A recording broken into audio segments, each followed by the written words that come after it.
Hey there, thanks for joining me today. I am going to tell you 5 tips to get eyes on your business. Now, I am not a marketing professional or guru, but I have been in the entrepreneurship game since 2011, so I know a little bit about a little bit. So stay tuned for the 5 tips that I found to be most helpful as I have built my business over the last few years. All right, see you in just a second. All right, here we go. So, 5 tips to get more eyes on your business. And I'll give them to you right away and then I'll break them down each. So, the first one is to be clear about what it is that you're offering and the transformation that you are offering to your potential client. Number 2 is find your power partners. Number 3, host free workshops. Number 4, don't try to play everywhere, but choose your platform, your social media platform. And then the last one, 5, is that ads just amplify what's going on in your business. So they won't solve any problems, they just amplify what's going on. So let's go back to number 1. Be clear about what it is that you're offering and the transformation. This one sometimes can be a little bit difficult, especially in the beginning when you are creating and refining your offer. Also, it is something that you need to come back to and visit as your business grows and evolves. So you may have written your sales page copy, 6 months ago, but now 6 months later, you're offering something completely different.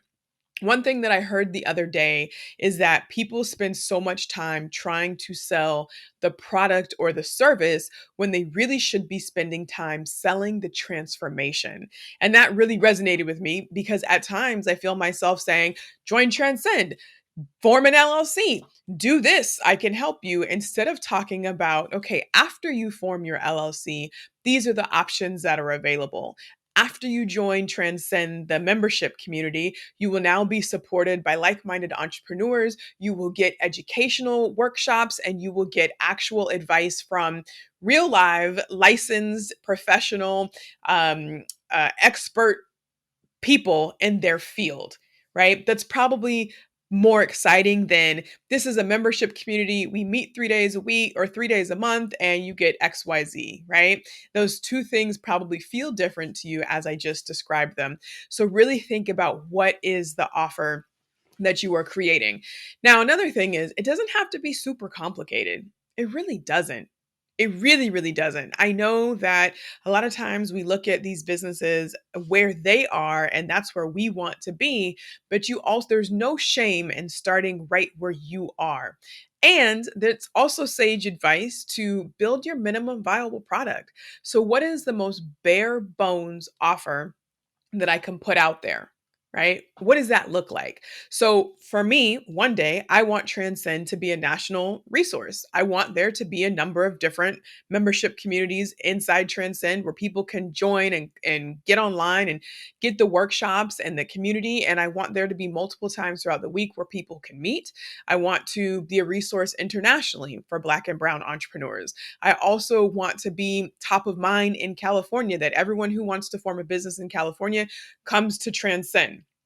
All of those things are goals in the future. And I have lots of ideas about what is going to be included in Transcend when it gets to be that big. But right now, I have a much smaller product. And when I started, it was even more minimal than that. So let's say the minimum viable product for Transcend is let's meet on Zoom once a week for 3 weeks, and I'm teaching through the computer. And the future, it may be come to this high powered workshop that's not on Zoom, but on some fancier platform where you get text updates every day and an email sequence for how to do XYZ, right? All of that is great that I can learn and that I will grow into. But right now, my MVP is something much more basic to test the audience and to get really good at talking to my intended client. And I have to hone in on what it is exactly that I'm offering. But again, not just the logistics, which are really it's really easy to do that as an entrepreneur, but also really think about what is the transformation that your clients will get. I just got an email from a friend of mine who has a music academy. So I'm thinking, parents who are signing their kids up for the music academy, well, they'd be like Miles Davis. right? Will they be like BB King? How will they be able to make the keys sing? Can they swoon like Luther Vandross, right? What is the transformation that your child is going to get when they enroll in your music academy? What is the transformation that your client is going to get when they enroll in your coaching program? What is the transformation that your client is going to get when they buy your candles? How are they going to feel? And talk about that. Play that up and play to their senses. Okay. Talk about the transformation. Number two, find your power partners. That has been one of the biggest influences for me is finding the people who are already talking to my audience.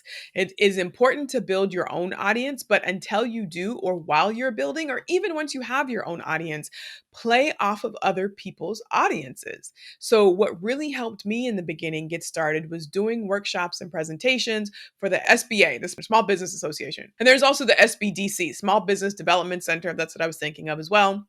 I have partnered with different organizations within the community that are working with entrepreneurs that give the coaching but haven't had the legal. That's already a captive audience for me that could use my services. So instead of having to go out and make contact with each person individually, I'm going to the place that already has my audience captive. I hope that makes sense. That is a really good way to make the most efficient use of your time. If you're selling a product, what stores can you put your product in instead of, or as you are also building your own audience? Are you trying to get to the shelves of Whole Foods in Oakland, Magnolia Market, Magnolia Mini Market, right? They carry lots of local food artisans and things like that. If you're a service provider, can you get to a referral site or can you offer your services under somebody else's umbrella, branded as yourself, right? But on their platform so that there's already an audience coming to that platform and now they see you as an option. Who can you partner with? The other part of that too is looking at your affiliates.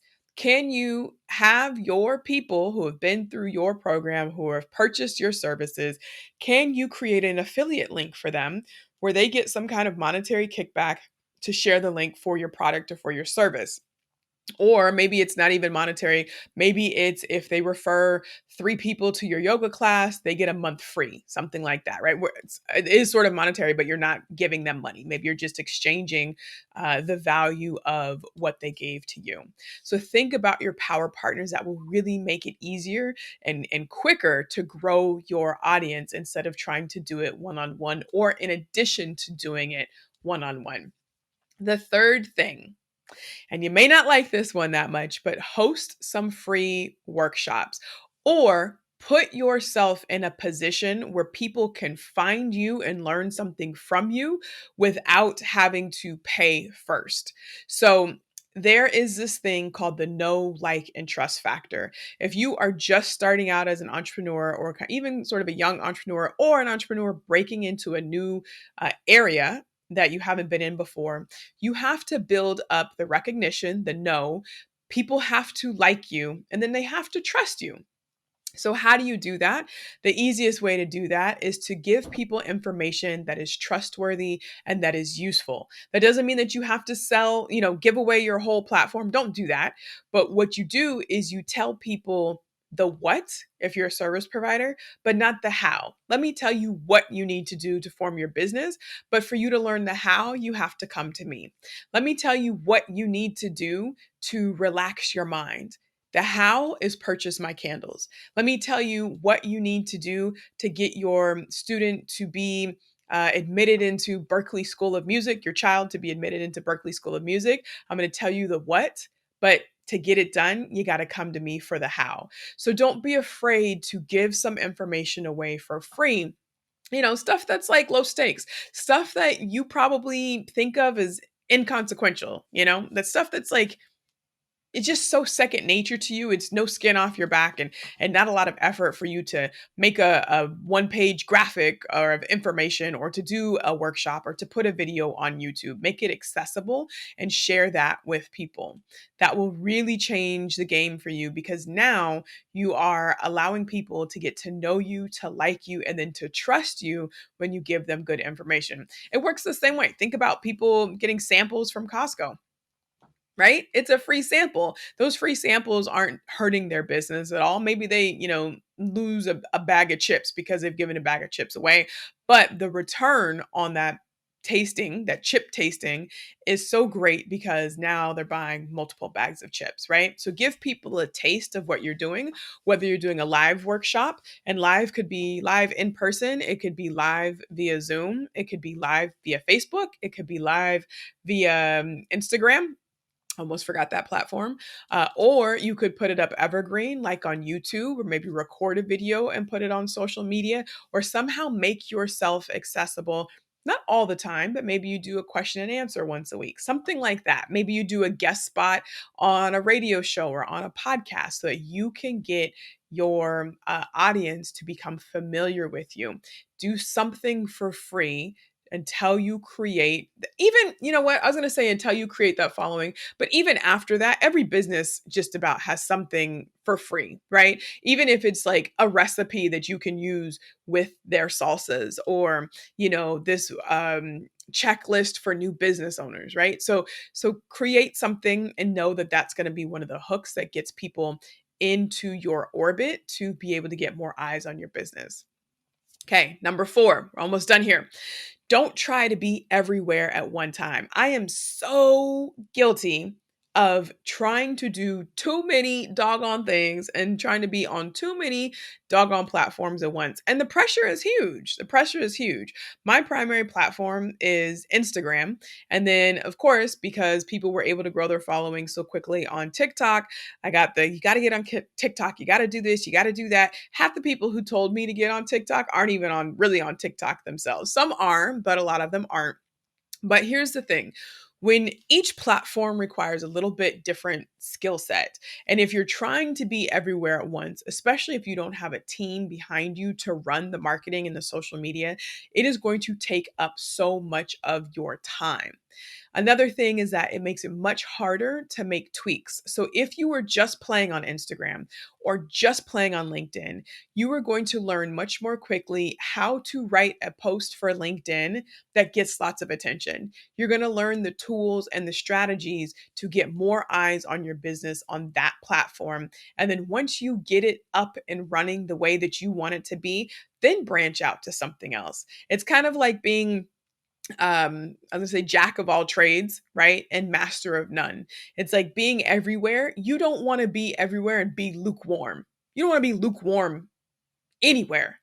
I would rather you be in one spot and be super hot, be the go to, corner that market and maximize your efforts there. And then once you've gotten all you can out of there, once there's no more growth to do, no more learning, then branch out to another platform. And y'all, I'm talking to myself too. I'm telling you, like this, I don't have it perfect at all because the pressure is real. So even today, I got on and made a couple TikTok videos, but I also posted them on Instagram. So I created them for Instagram and then thought, well, I have this video. Let me go ahead and just share it on this platform. So don't feel like you have to play everywhere. And in fact, don't play everywhere. Think about where your audience plays. What's the best platform for you to get your word out? If you're business to business, LinkedIn is a really good place. If you have a product, like salsas, I'm thinking of folks in my community, salsas, candles, earrings, things like that. Instagram is a great place to be because it's visual. If you have a service, then Facebook, like a coaching service or a membership program, Facebook is a really good place to be. There's different age demographics for all of them, but also different folks go to different places looking for different resources. So take some time to really think about where is your audience hanging out so you can show up there, show up in that one spot, get really good at it, and then move on. Okay, last thing. Oh, Lord, this last thing. Okay, ads just amplify what you've already got going on. How do I know? Because I have run ads and I have flopped big time. And it was, I was going to say it was devastating, but I'm trying to take the power out of that. So I won't say it was devastating, but it was definitely frustrating. And it was eye-opening. And I have a really good friend of mine who always tells me, he's like, take the emotion out of it. Just objectively, if you had to look at this situation, what tweaks would you make? And so then I kind of get myself together, pick my feelings back up, put them back inside my chest, and go ahead and move forward. But what I learned about ads is that they only amplify what you're already doing. So if your messaging in your Facebook ad or your Instagram ad is not on target, it the ad is going to amplify your messaging that's not on target. If your messaging is on target and resonates with your community, then the ad is going to amplify that and make it resonate with other communities that are similar. So I have been guilty of this, and I know a lot of people have been guilty of this. Don't skip the steps to create a strong marketing foundation for your business. That means you need to know what your message is and your purpose, who you are talking to, and how they need to be spoken to. So, not just what it is that you're offering, that's helpful, but what is the transformation? What is the person, your ideal client, looking to do? Who are they? What are their pain points? What do they need to have happen? And how quickly should it take? Right? All of those things are the foundation for running ads and running the marketing for your business. Now, if you happen to check out some people who will do marketing for you, do ads, and they don't start with those foundational steps, ask them, how are you going to help me to get these questions answered? How are we going to figure out who my ideal client is, where I find them, how do I speak to them, and what the messaging is? That's really branding messaging. If they don't help you with that, take a step back and tell them maybe you'll come back to them to run some ads once you've got this other thing set up and ready to go. I've done a lot of work on the branding and messaging, and then I've had to redo it because my business has evolved, right? My customer is a little bit different now.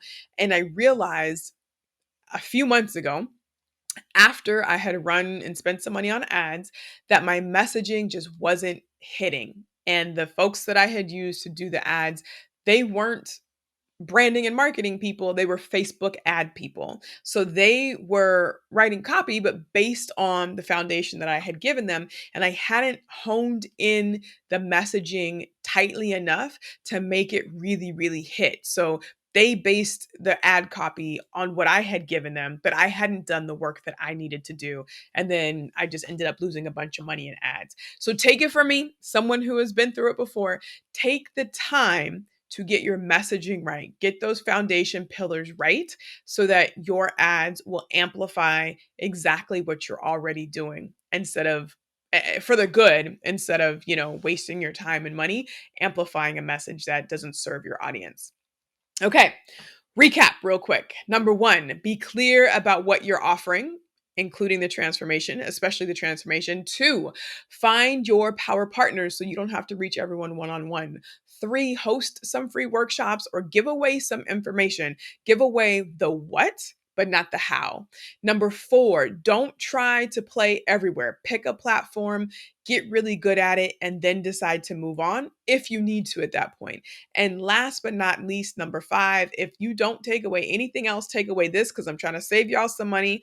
Ads only amplify what you're already doing. So if your messaging isn't right, your ads are going to amplify your not right messaging. If your messaging is on point and on target, your ads will amplify that. So sometimes you have to slow down to speed up. You got to take that step back and do the foundational work. I say that all the time.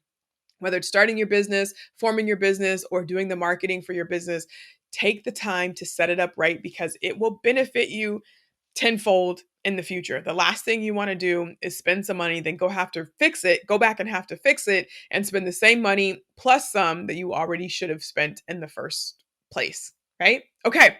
That is it for me today. I will see you all next week. Let me know how you're feeling about this podcast. Please do not forget to go and leave a review either on Apple Music or on Spotify. Maybe the review is just on Apple Music.